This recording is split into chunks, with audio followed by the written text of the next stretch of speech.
नमस्कार मित्रांनो, equity India pro या आपल्या यूट्यूब चॅनलवरती सगळ्यांचे स्वागत.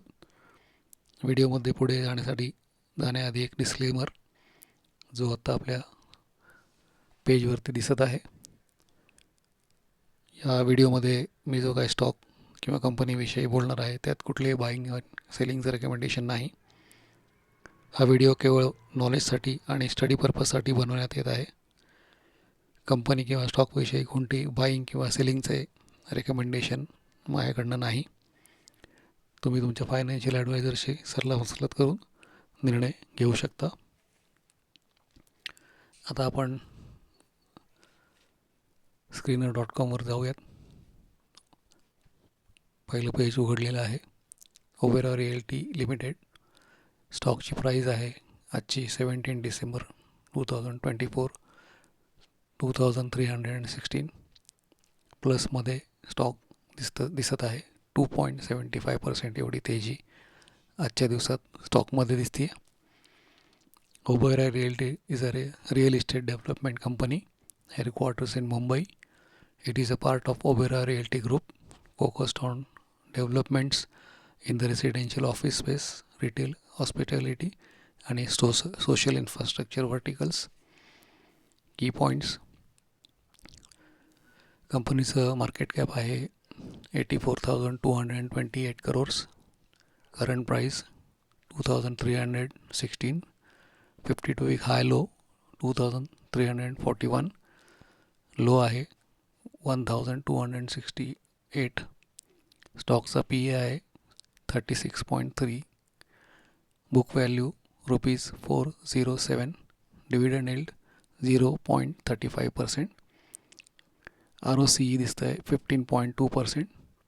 ROE दिसतं आहे 13.5% आणि फेस व्हॅल्यू आहे ₹10. क्वार्टरली रिझल्ट्स आपण बघूयात. कंपनीचे क्वार्टरली रिझल्ट्स आता आपल्या पेजवरती दिसत आहेत. Consolidated figures in crores. December 23 to September 24. December 23 1,054 crores. March 24 1,315 crores. June 24 1,405 crores. September 24 1,320 crores. Operating profit जो दिसतो आहे तो December 23 509 crores. March 24 789 crores. June 24 815 crores. September 24 814 crores. याच्यामध्ये ऑपरेटिंग प्रॉफिट मध्ये वाढ झालेली दिसते आहे. ऑपरेटिंग प्रॉफिट मार्जिन जे आहे ते डिसेंबर 23ला होतं 48%. मार्च 24ला ते झालं 60%. जून 24ला झालं 58% आणि सप्टेंबर 24ला ते दिसतं आहे 62%. म्हणजे ऑपरेटिंग प्रॉफिट मार्जिनमध्ये थोड्या प्रमाणात वर खाली आहे, पण ऑपरेटिंग प्रॉफिट हे वाढताना दिसतं आहे. प्रॉफिट अँड लॉस अकाउंट आपण वायवा बेसिसवरती आता बघतो आहे. मार्च 22, मार्च 23 आणि मार्च 24चा आपल्याला प्रॉफिट अँड लॉस अकाउंट दिसतो आहे. मार्च 22मध्ये ऑपरेटिंग सेल्स आपण आधी बघूयात. सेल्स आहे 2,694 crores. मार्च 23चा सेल्स आहे 4,193 crores. मार्च 24चा सेल्स आहे 4,496 crores आणि TTM साधारण दिसतं आहे 5,093 crores.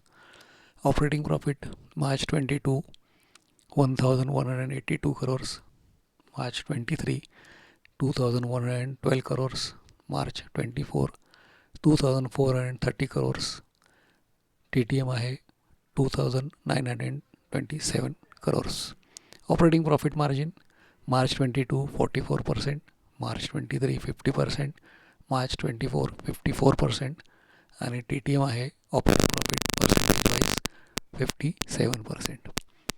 हे झालं फायनान्शियल कंपनीचे फंडामेंटल्स आपण बघितले.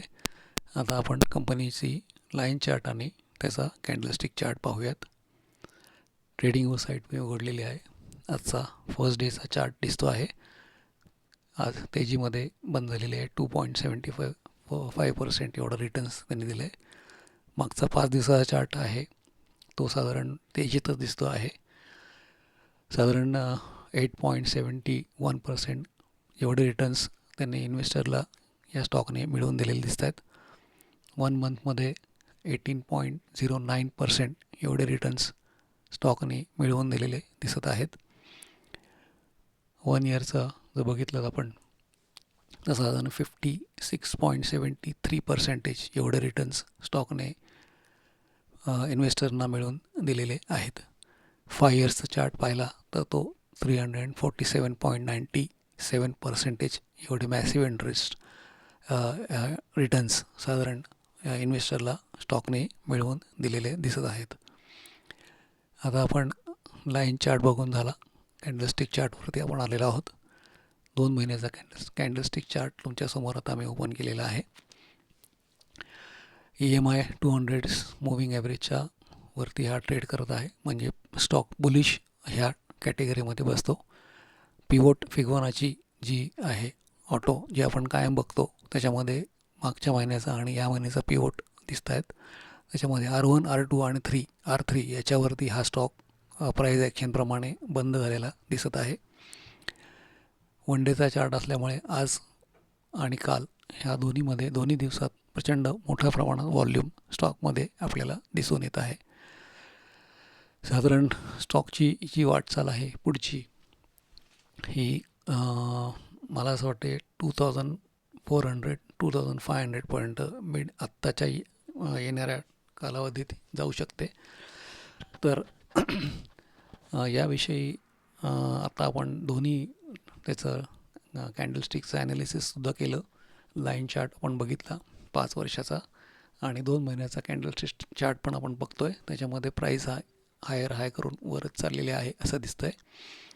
तसेच फायनान्शियल पण कंपनीचे चांगले आहेत.